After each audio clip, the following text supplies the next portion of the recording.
Starter base? Check. Diamonds? Check. Looks like we're on our way to beating the end. The next thing we need is obviously a XP farm, enchanting table, full set of diamond gear, maybe netherite gear, possibly more, but let's start with the XP farm. Hey folks, this is Tully and welcome to a return to Minecraft. Today we're going to jump into the nether and realize immediately that we kind of need something. And that's to, number one, fill in the corners of our nether portal, because otherwise it just looks weird. And number two, we need a fancy hat, so that no one attacks us in here.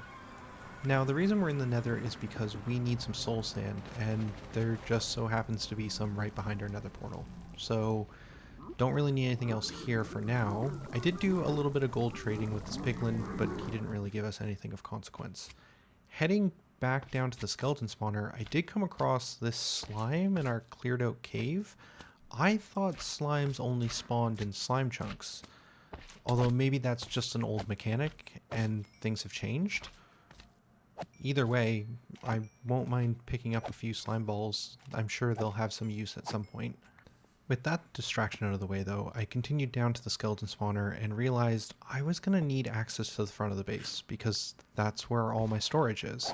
So after digging up for a little while and then towering up for a little while, I suddenly realized I don't know how to get to the front of the base. So rather than dig around randomly through the walls of this cave, I figured it probably made more sense to instead dig from this side and use a new mechanic. Well, at least a mechanic that's new to me. I recently discovered you can lay down, and tunneling like this was so much more efficient. After kind of digging my way to the end, I was able to tunnel back and dig out the second level and make a walkable tunnel that leads right to our tower that will take us right down to the skeleton spawner, soon to be XP farm. But it looks like I've missed something. If we're going to make a water elevator, I'm going to need to place a lot of water source blocks, and I don't want to do that. So instead, it looks like we're going to have to head out and find some kelp. Now, when I picked this seed, I chose one that was pretty much a giant frozen wasteland because that's my favorite type of Minecraft world to play in.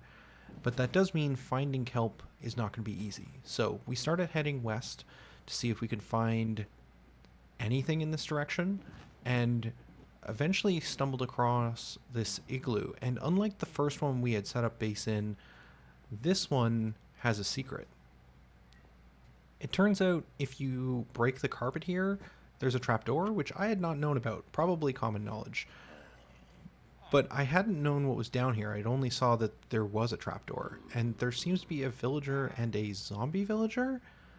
Is this a curing zombie villager tutorial room? Because it has a golden apple, and then inside of this brewing stand, it has a potion of weakness.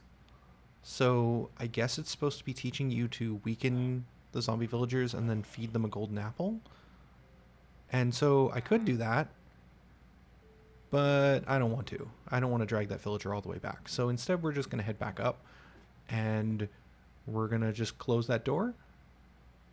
And I suppose make sure no one else finds this in our single player world. So we're going to put the carpet back.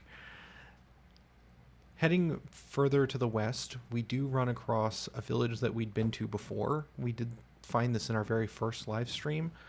Nothing really of importance here, just a couple of different villagers, no jobs that were really that important.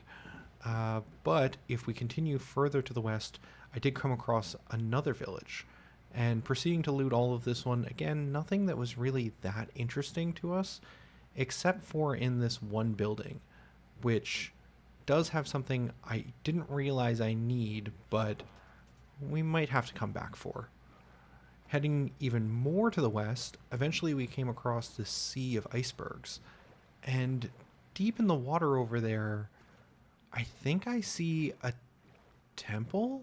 Is that what that structure's called? I don't think I have the gear to check that out right now, though. So we're going to head over to the prize that we've been looking for. Some kelp just there on the horizon.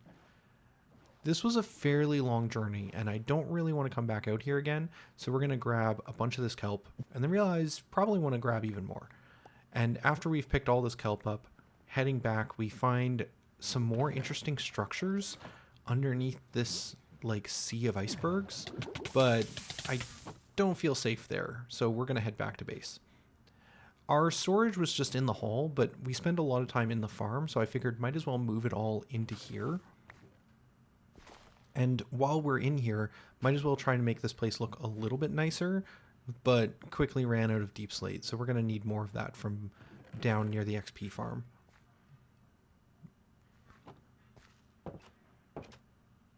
A visitor? Sorry, it's late. I'm not taking any guests right now. Okay, he's not going away. Sir, this residence is not welcoming you right now. Please leave. Oh, he's loading his crossbow. He was going to shoot first. No. Okay. Remember to use a shield. Yeah, that's easier. Did he bring any friends? No?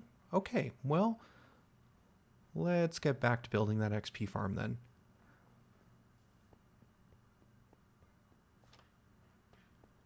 So the water elevator is up and running. I placed a bunch of kelp. I'm glad I brought so much because I think I used a stack and a half of it. And we can get back up to our base pretty easily. And then from here, we can also head back down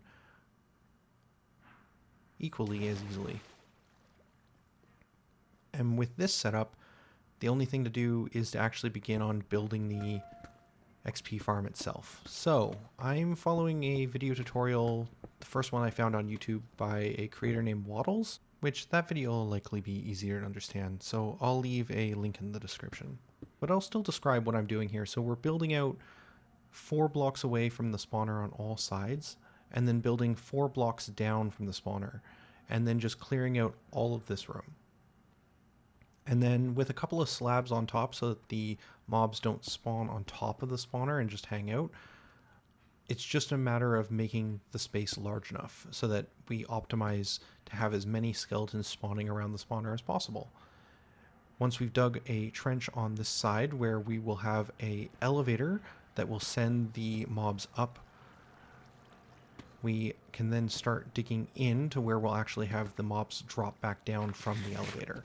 And that'll be this little room here, which is right underneath of where we had set up much of our storage in here. In order to make sure that we dig up the right height, which is 20 blocks, I've made 20 scaffolding. And after failing to figure out how to use scaffolding for a little bit, eventually I was able to dig up exactly 20 blocks from where we want the mobs to land. Then we just dig over to the spot where we will have the water elevator, which I believe for me was about 4 blocks. And we break out right on top of that soul sand. Then heading back up, we can place the water right over top of the soul sand and break the scaffolding because I don't need that anymore. Here, we can now replace the soul sand with a dirt block and place a bunch of that kelp in order to turn that water into water source blocks instead of flowing water. And I realized once I got to the bottom that we do need a sign here so that we don't flood our room down below. And so that the mobs actually take damage, like I just demonstrated.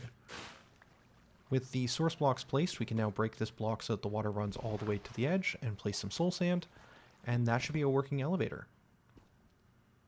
Now, if we're going to have mobs falling from the ceiling, probably should encase that pillar, and then just make things look a little bit nicer, and clear out this little room where we're going to have the enemies kind of dropping in. Once we've placed water all on the far side so that the water flows into the trench, we can break all our torches very quickly, get rid of the dirt blocks, and then seal it up. And now we have some mobs falling. And this is a functioning XP farm. With a hopper and a chest, we can now more easily get all of those items. And if we're going to do an XP farm, well, we're going to need to have a way to spend that XP. So heading back over to this mountain that we had explored in the previous part, I grabbed some obsidian, dig out a small area near the spawner, and place an enchanting table.